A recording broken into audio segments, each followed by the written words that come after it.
everybody, and welcome to Highway 17. We are back in Half-Life 2 today to finish our walk with Gordon Freeman down the long stretch of coastal highway that he navigates during the events of Half-Life 2.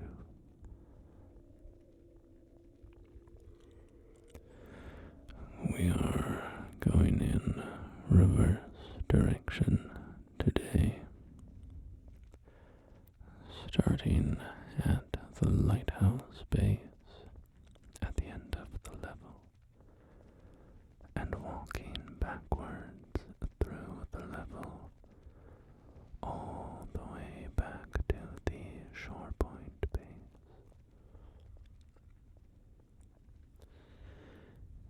And today there will be a little more aggression than in the first leg of our journey. It is mating season with the antlions of the coastal beaches, and every footstep on the sand drives the antlions into a territorial rage.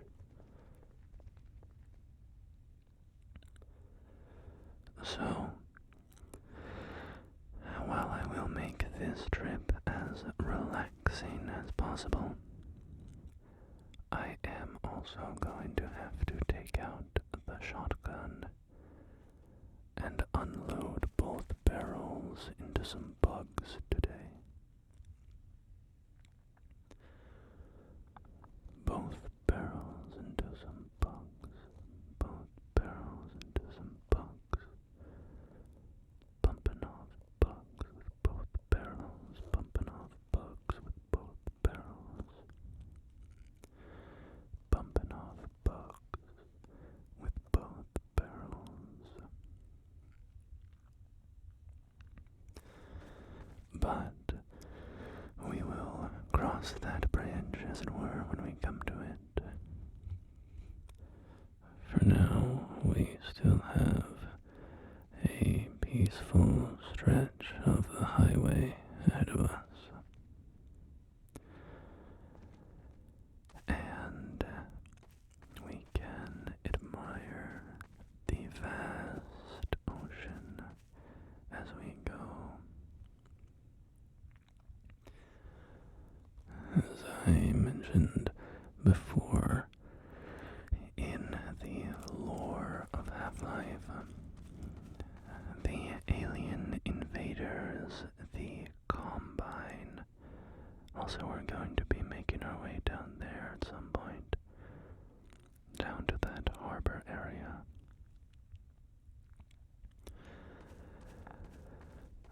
The alien invaders that have conquered Earth, called the Combine,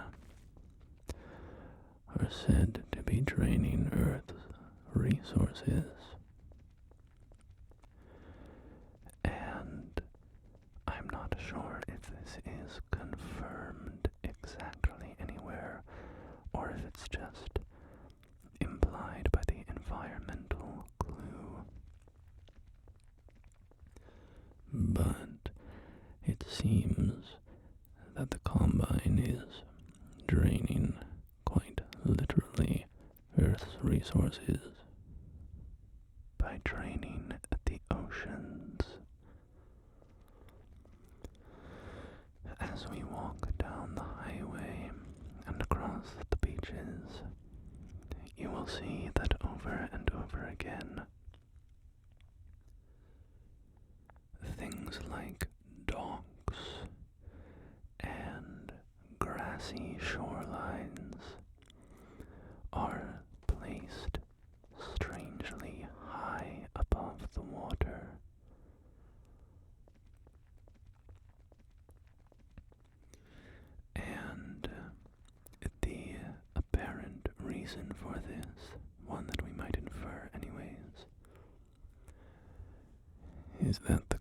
design is stealing Earth's water supply.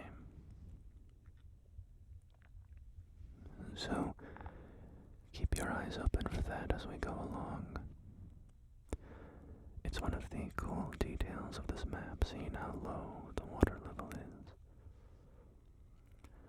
Also, we have a rocket launcher there on the ground, and I just wanted to compare it with the rocket launcher in our hands. So this harbor area was clearly at some point a sort of industrial unloading harbor, given its large crane with a industrial magnet attachment.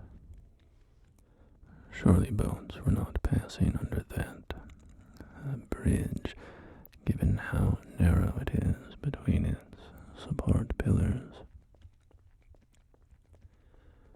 But this wide little cove here seems to have been a loading and unloading point for cargo ships.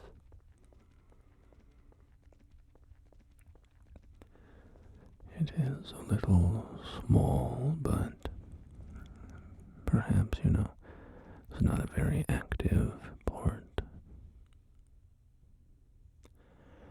So we will make our way down that ravine over there. But first we have to circle around through the harbor area, so I'm just going to bring us across this broken bridge. And there we go. Having crossed over the gap, we can continue our journey. So, I think I've said before that I find these source engine games quite, what's the word, cozy perhaps, or comforting maybe, certainly a bit nostalgic, but it's also just their design, the limitations of the engine and the hardware, I think.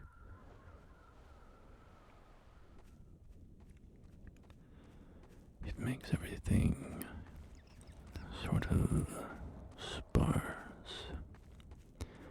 in a way that I find both melancholic and comforting. I can't quite put my finger on it, but I don't know, I guess it's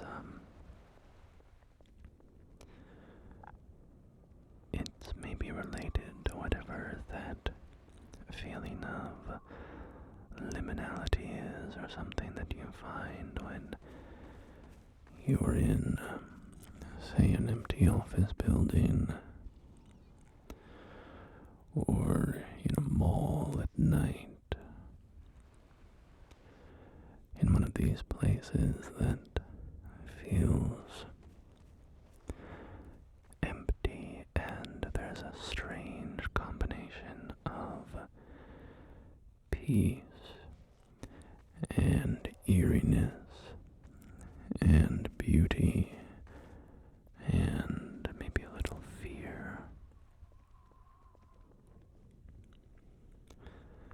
And that's sort of what I feel when I walk around a map like this. I've had some requests to do Gmod maps, and I would definitely like to do that at some point. I think that's a wonderful idea. And I think that those maps will illustrate what I'm talking about even better than walking through these Half-Life maps. Because in these Half-Life maps, we will encounter the occasional NPC, or antlion, of course, or even corpses of Combine soldiers that I fought on my way through initially.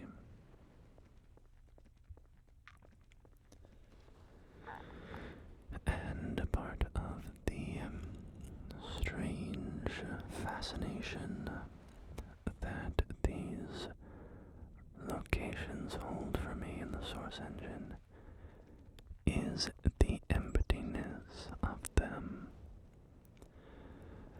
The total lack of human activity, and yet the fact that you are wandering through a constructed environment.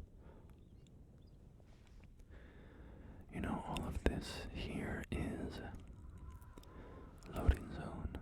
Please do not block front of building. I love how the please is in a different font. It gives it a sort of, I don't know, it feels like it's changing the tone of the writing. Saying loading zone, please do not park in front of building, would be one way of putting it, and then, but with that cursive please, it's like, please do not block front of building, please.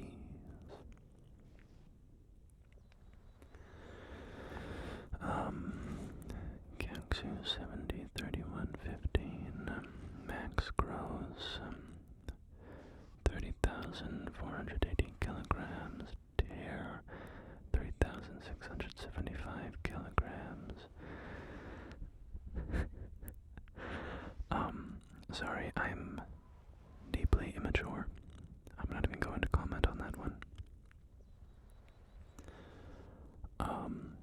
Tear, by the way, is the weight of a shipping container itself, or of a shipping vessel, I guess. So with those containers, those various weights, you know, it's telling you how much the container weighs, how much you can put in the container.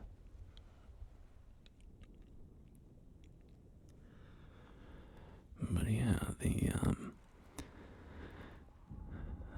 it's like that episode of Twilight Zone, right, where the guy goes outside and everybody on Earth is suddenly vanished and he's left there. And of course he breaks his glasses, and because, you know, he's a big reader, and he's like, well, at least I have my books, I can just read and read and read. Then he breaks his glasses. It's not fair. It's not fair.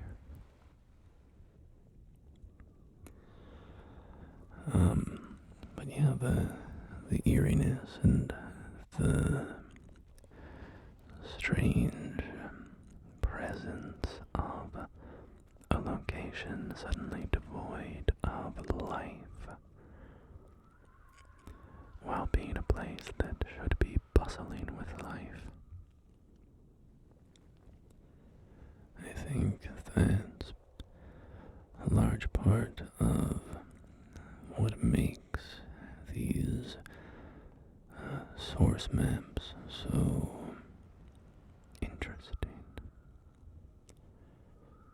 Because it's only really when you walk through it, abandoned anyway for me, that it has this sort of weight to it. If you're just playing through Half-Life and, you know, progressing through the game as one normally would, and, you know, just fighting through enemies and meeting up with rebel soldiers and all that, doesn't really feel strange. It's only when you stop and walk through the places with nobody else there that it acquires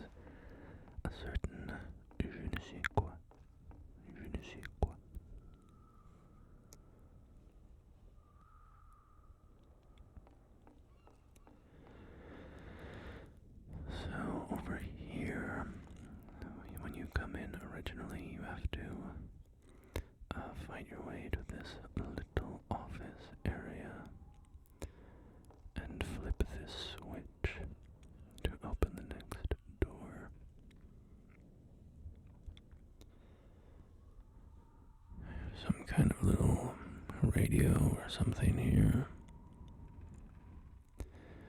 And then a map of the coast. And don't know exactly where we are here.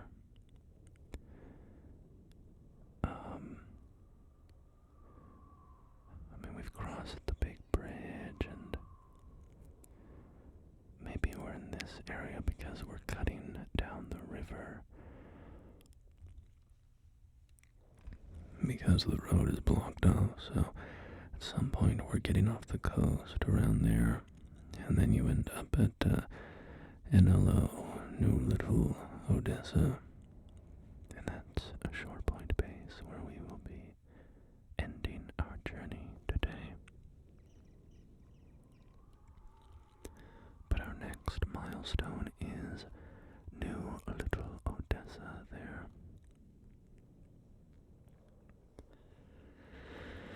So, let's continue on our way and get to NLO so we can restock, rest, recuperate.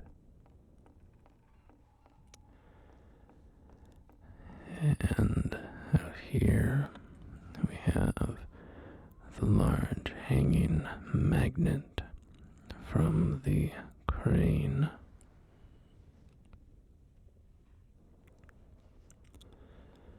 You can deactivate industrial magnets, right?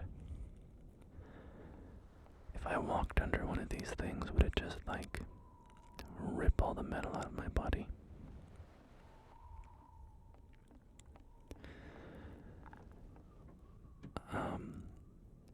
So yeah, as you can see here, what I'm talking about, the water has receded so far back. With a little port like this, you would imagine the water would never pull that far out, even at low tide. But now it's so far out that all these boats are just stuck there in the sand.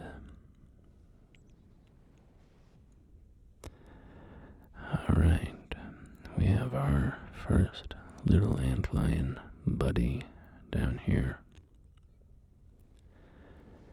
And as I mentioned, they are going to be a constant traveling companion today. Or at least will be popping in and out. But that's alright, we will deal with them as necessary.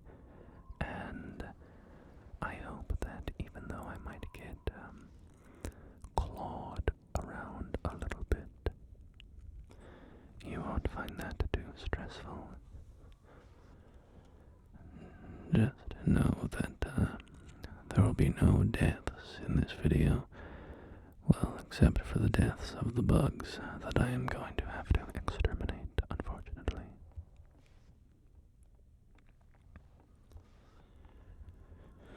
Maybe I could have, can you just mod bug bait into your hands? Oh. Okay, well, one of the antlions got a little frisky, so our encounter with them started even earlier than I expected.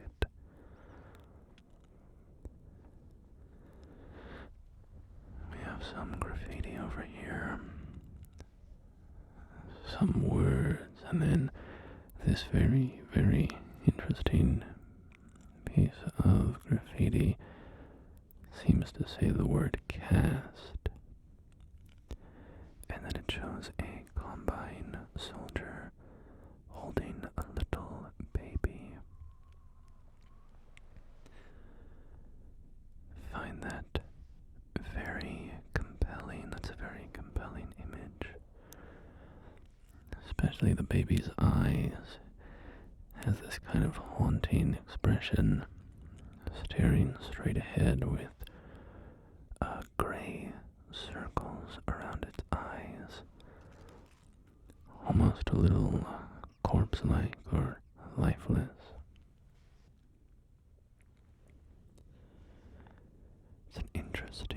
piece of art. I guess like in the last episode we talked about the graffiti of the chimpanzee, human, and combine heads, and sort of analyzed that and pondered what it might mean. What do you think that combine holding the baby means? It's very interesting. So, obviously the one major component of that context is that the combine soldiers in this game, most of the enemies that you fight on the combine side are humans. Humans who have been transformed, I guess, put into these suits. Their bodies have been changed biologically to some extent, and they are then soldiers for the combine, working for the invaders. And just back off, antlions. I don't want to have to hurt you. But the idea that the combine soldiers are humans, that they're not coming in primarily with these alien creatures to oppress us, but that they are actually using our own people as their frontline soldiers in the war against humanity. That is a pretty disturbing notion, and I think that's an important piece of context for that graffiti. So, and also the fact that the combine soldier was wearing sort of human clothing, not the sterile armor of the combine. So they look like, in some sense, a regular person, dressed like how a regular person would be dressed. And yet they are one of the transformed humans.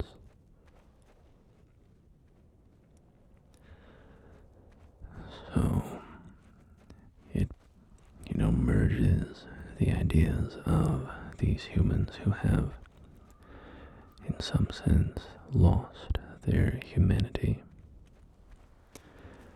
and yet dressed in the attire of humanity. And then, of course, holding a baby, cradling a baby to their chest,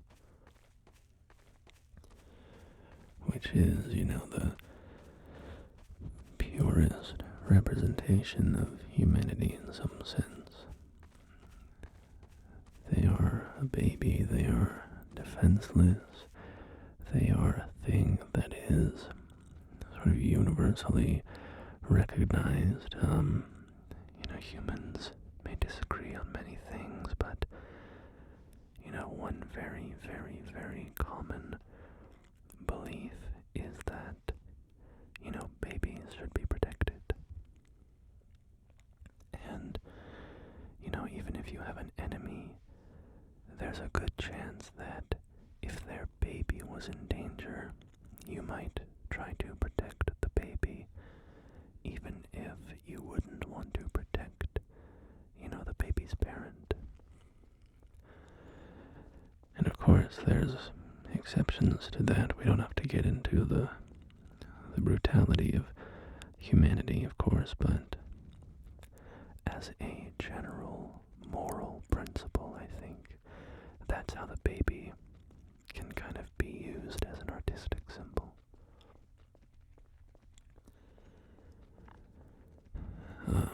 We can maybe pause on our art analysis here for a minute as we have arrived in New Little Odessa. New Little Odessa. Marked on the maps as NLO.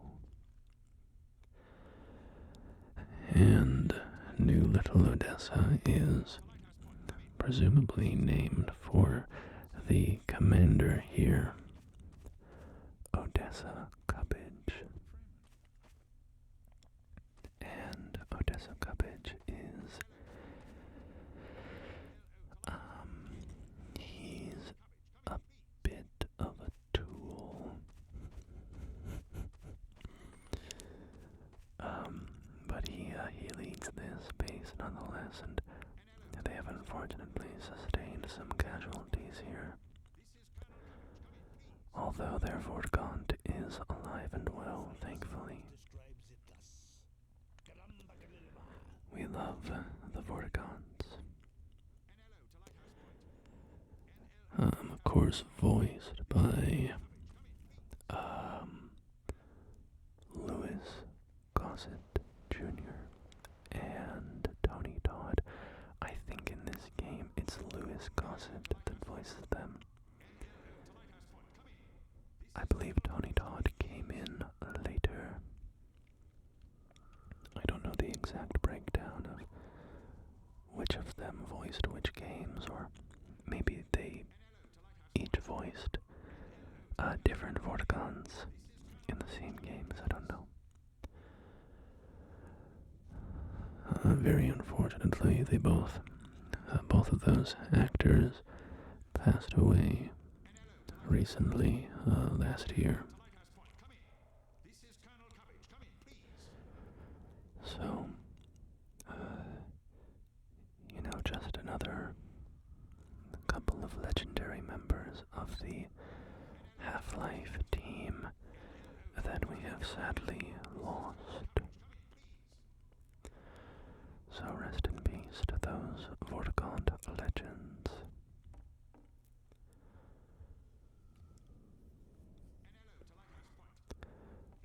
So, oh yeah, and that was Odessa Cubbage down at the table.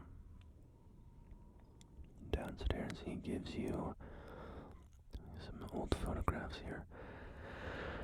Cubbage gives you a rocket launcher to fight off a Combine gunship that attacks New Little Odessa.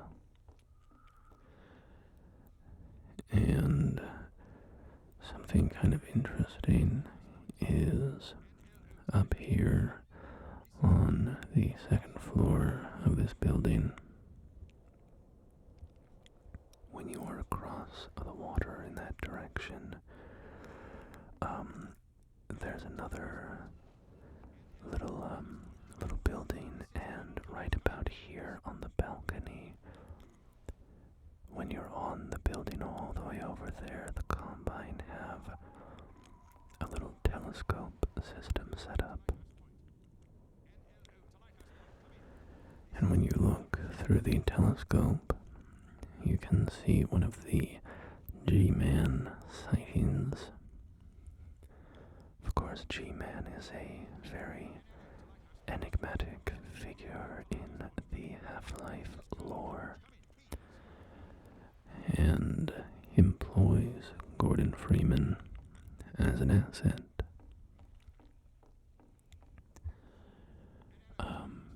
Dealing out his services to the highest bidder. Though the details of this arrangement remain quite elusive. And when you look through the telescope, you can see G-Man talking with Odessa Cubbage. G-Man seems to have deals with many mortals. And over the course of the Half-Life games, you realize just how connected he is.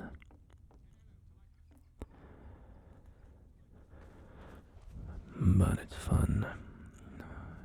Over the course of the Half-Life games, you can spot the G-Man in various little nooks and crannies, up on ledges, behind windows, and so on, seeming to monitor your progress. Keep an eye on his investment. So we will begin to make our way down this beach line, and we will probably be beset much more heavily by antlions in the stretches ahead.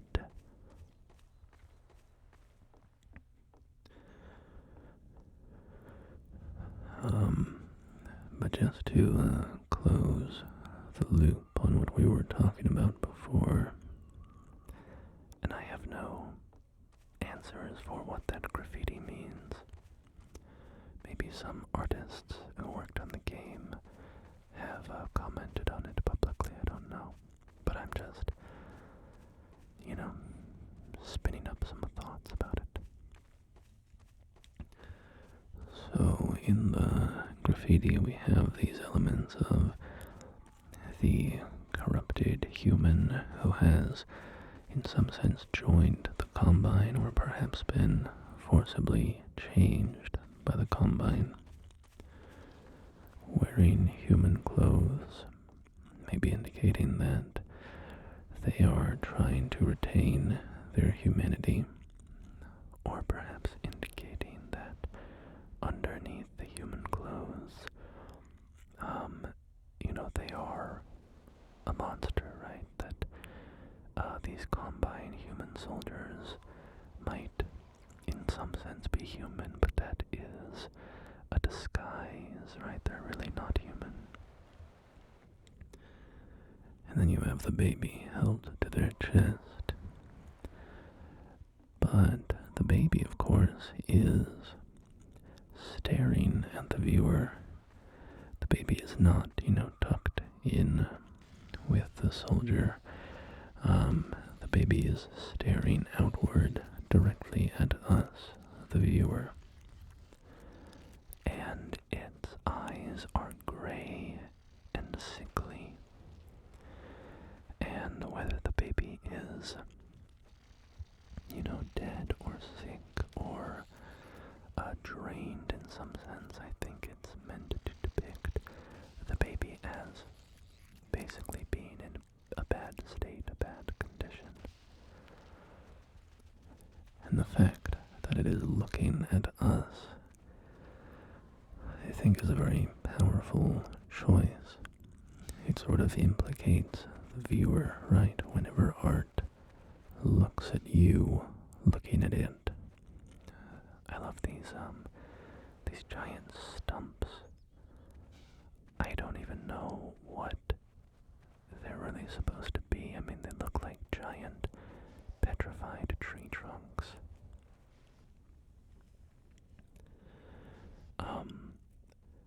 But I don't know where this game takes. Are we like on the Black Sea or something?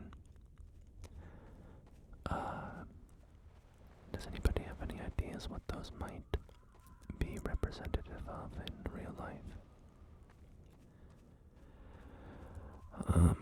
But yeah, oftentimes in art, when the art looks at you, I think one reason why art might do that is to implicate you, right? Is to say you have responsibility for what's happening here.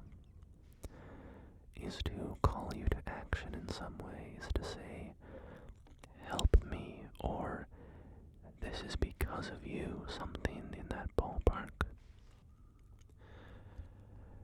And so the baby looking at us as it's dying seems to say, help me, right?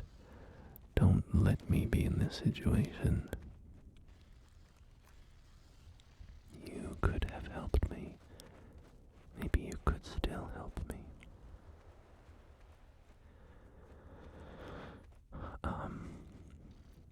So yeah, when you put it all together, is it maybe, humanity changed by the Combine has no future, right? If humanity at large is taken in by the Combine, is transformed by the Combine, absorbed into the Combine, because of course the Combine is this alien empire that repeatedly finds new aliens, new alien species, and then merges them into itself. That's why it's called the Combine.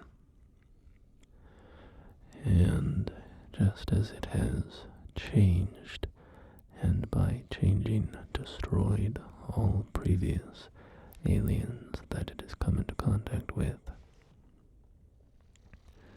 that Graffiti might be saying that the same thing will happen to humanity. And there's also relevant context in the fact that the Combine have created an anti-reproduction field over Earth, so no new babies can be born. Nobody,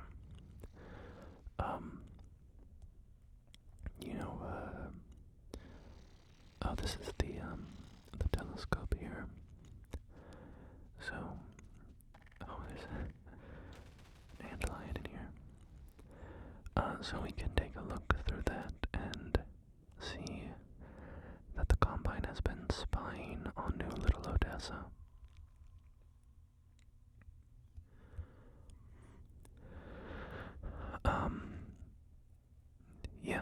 The Combine anti-reproduction field has been preventing, new babies from being fertilized. So, one of my favorite parts of the game, or just this very funny little line, is when Dr. Kleiner is speaking to humanity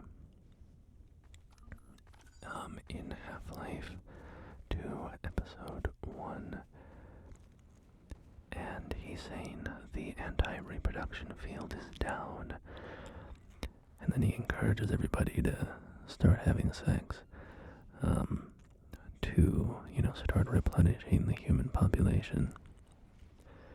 I've always just found that a very funny little moment, because it's Dr. Kleiner who's just this,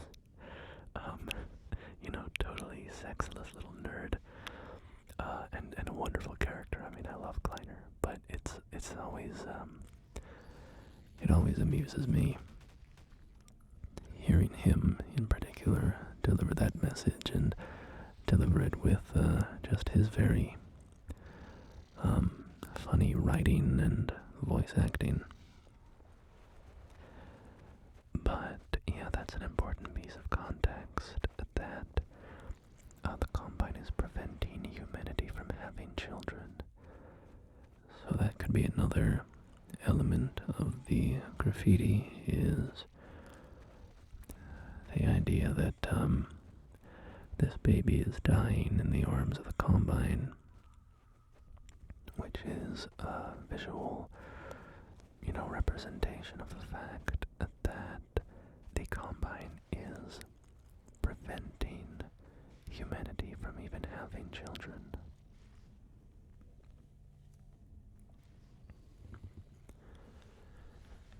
And then, a little skull and crossbones here. Oops. Getting swarmed by antlions here.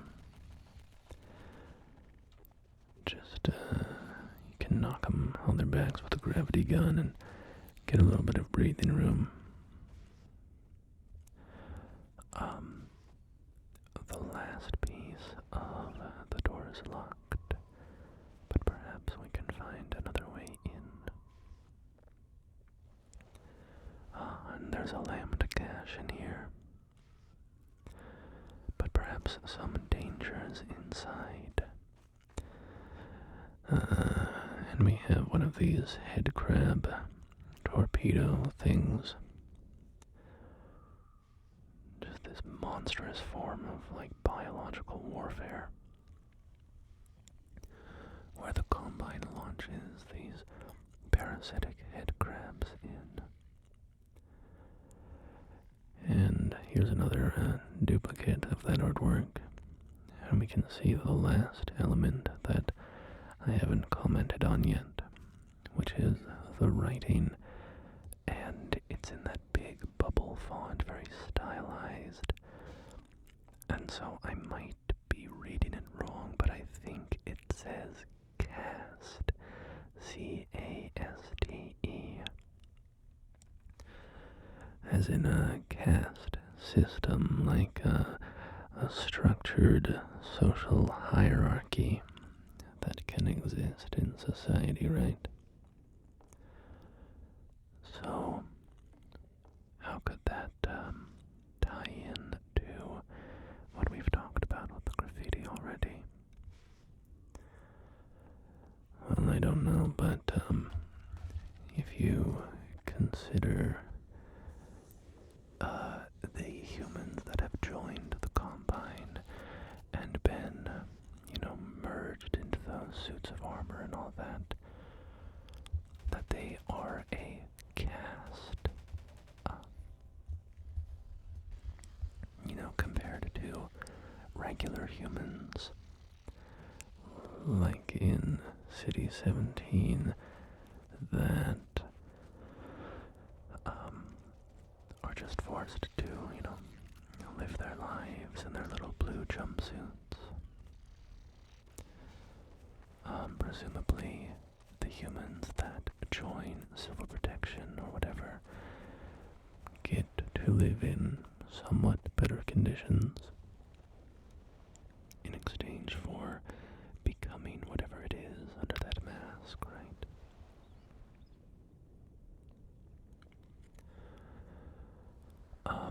Although I don't honestly know well enough the lore of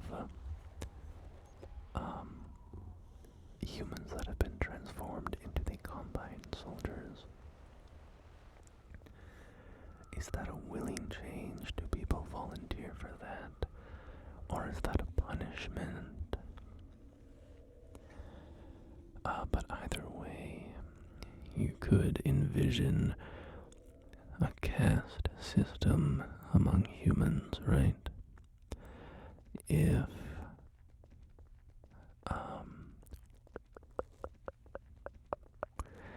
if you see humans that have been put into those suits as a different caste from humans that haven't, that could be what the graffiti is alluding to with that word caste.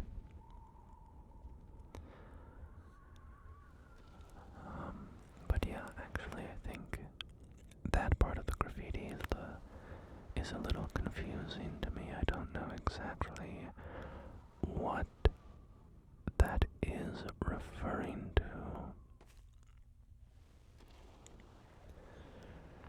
Here's another little Lambda cache. I think I've talked about this before. In the first video maybe, but the Lambda caches in Half-Life are a delightful piece of game design for me.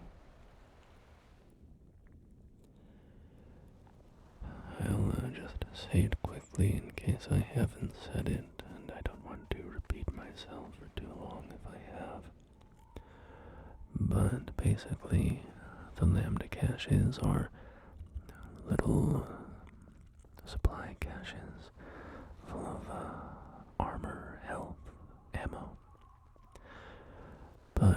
they all have, for the most part anyway, some of them may be a little less developed than others, you might say. For the most part, they all have a little tiny interesting thing about them.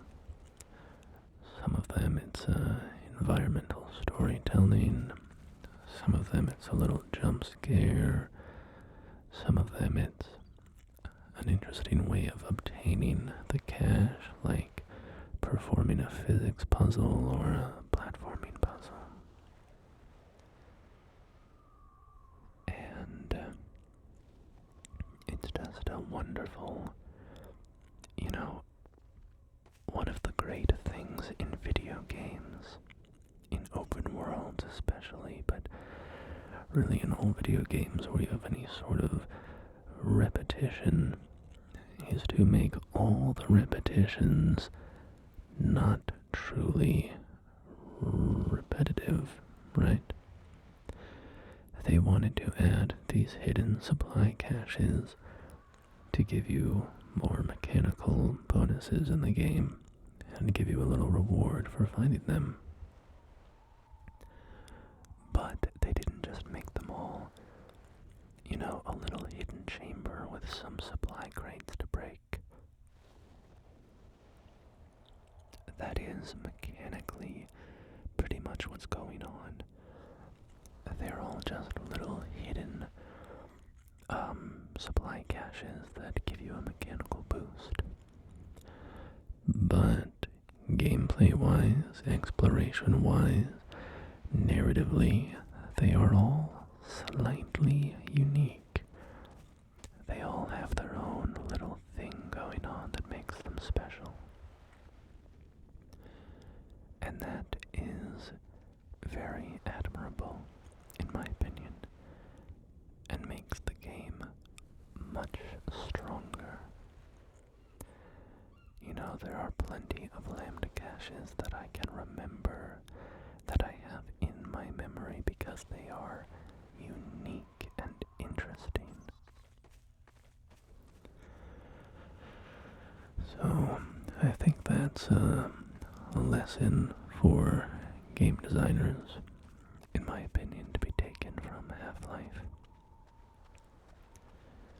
How do you make all of those, even tiny little moments, just have a tiny bit of flair? It doesn't have to be much. But if they're all just a little unique, then it makes a huge difference for the player. By the way, we have arrived at Short Point Base right there.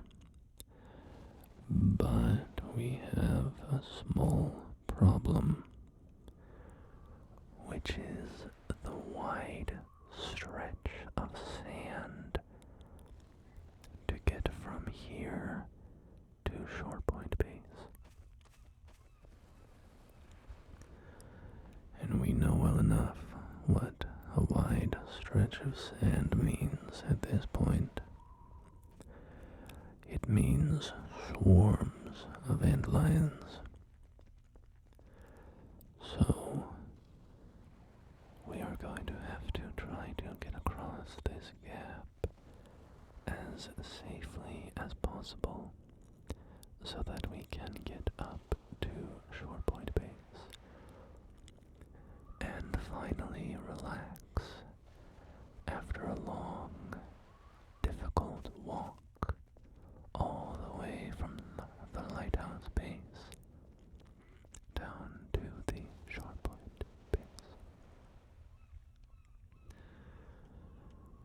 The highway ends here with this collapse and doesn't really continue beyond, so we're going to have to get off the road here. Seems to be mostly just steep cliffs all around us, so we'll have to find a relatively safe spot to try to scale our way down.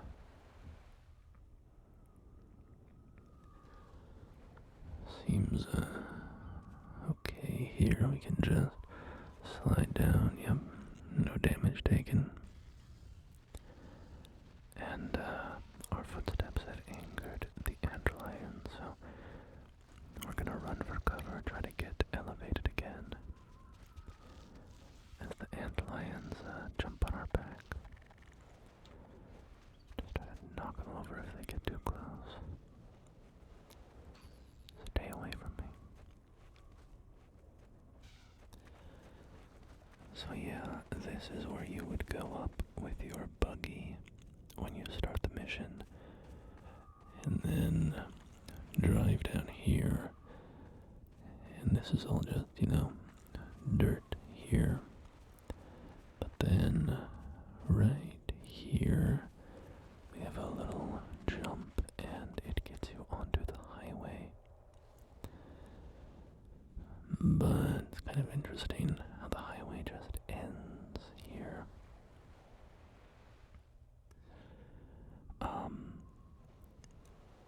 Obviously this section is collapsed, but then right here it's all just dirt, right? The highway just makes this sharp transition from dirt to actual paved road.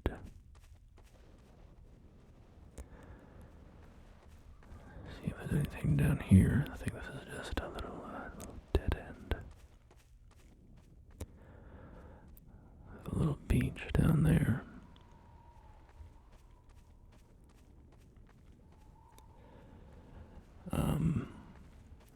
But yeah, trying to imagine, in the real world, what did this highway connect to? Oh, antlion, get a little crazy on us there. But yeah, we have this little dock out here. You can imagine if the water levels were as high as they should be. We would probably be able to, dangle our feet.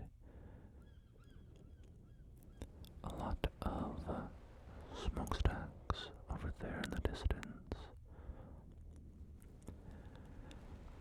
And then water tower, another crane. That crane lowers our buggy down onto the sand at the start of this mission. But the crane operator kind of botches the job and drops us and flips us over.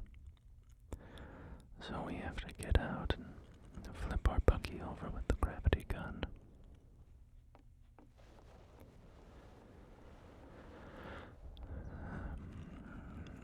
But,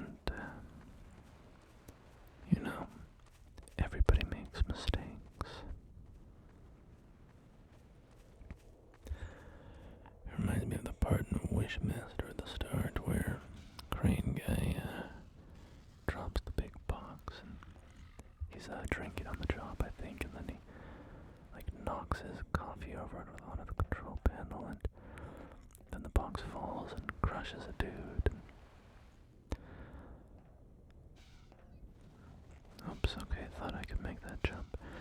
So, anyway, my plan here is to reach Shore Point Base.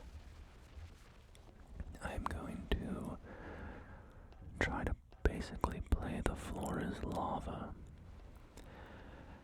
And in the next mission, Sand Traps, you do kind of play that, but the game expects you to play it more, and so they give you the tools to make your own path over the sand.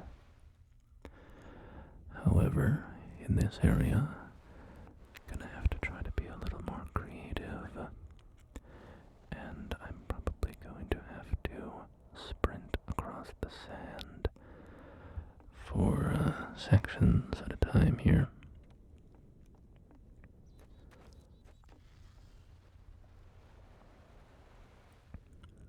as long as you get back on a surface pretty quickly after stepping on the sand, the antlions generally will go back underground.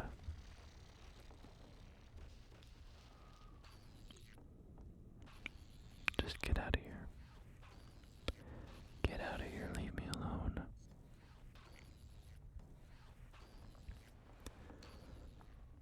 That's one tough antlion. Yeah, so if we're not stomping around on their sand for too long, they'll just head back underground. So the idea is we just have to find the shortest distance between two safe zones. Like that little ramp and this boat. This old tugboat. And just hop our way all the way over to Shore Point.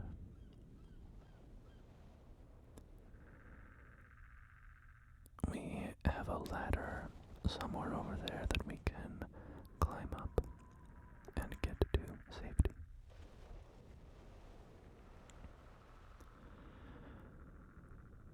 Alright. Where do we go next? We're gonna have to make another run for it. Sprint. Get on the logs. These little logs are pretty helpful. They seem to be scattered around here.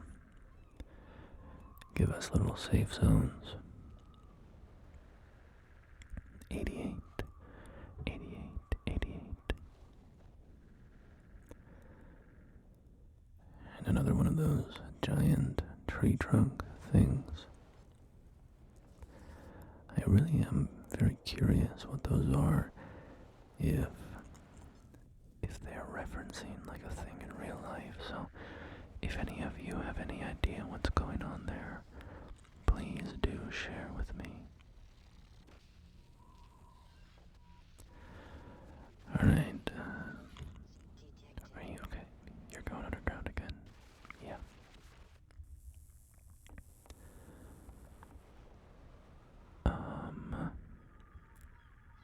So we're very close.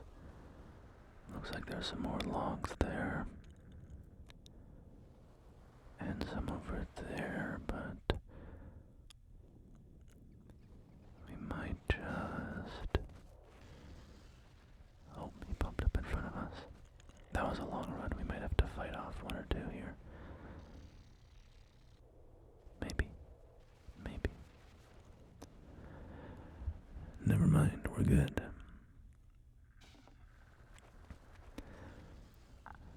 Alright, last. Oh, ouch.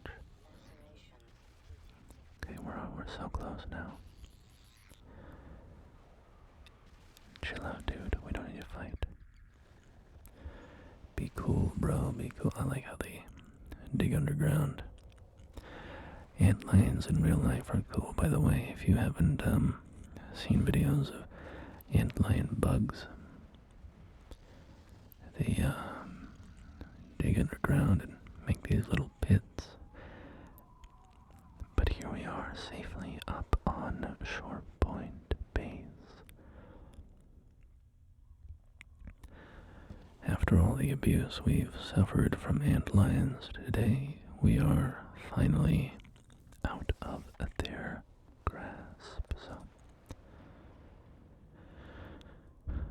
that leads deeper into Shore Point Base, although I believe that door is locked. We will have to wait for a friendly member of the Resistance to come and let us in. Looks like another ladder there. Here we have a turret for fending off the antlions if they get particularly aggressive.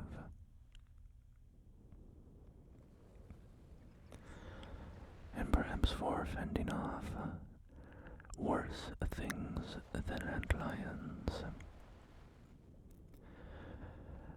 But yeah, antlions hunt in a really cool way. They have these little sand traps, these pits in the sand, and when bugs come over, they they kind of slip down into the pit and get stuck in there. I think the antlion sort of kicks around the sand to help make them fall in. Yeah, well,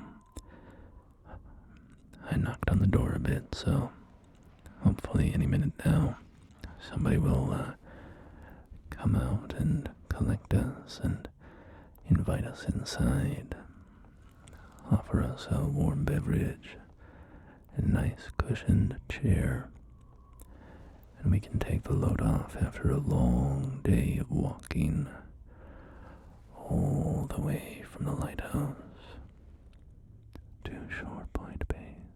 So, thank you for joining me as I took a long hike down Highway 17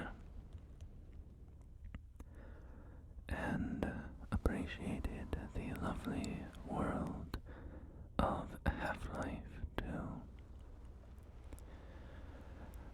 Please let me know if you would like to return to Half-Life at some point, and if so, what areas would make for a nice, relaxing stroll.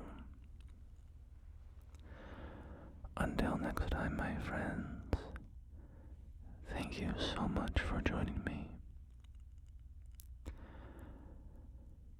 Please take care of yourselves, and I will do the same. Goodbye. Goodbye.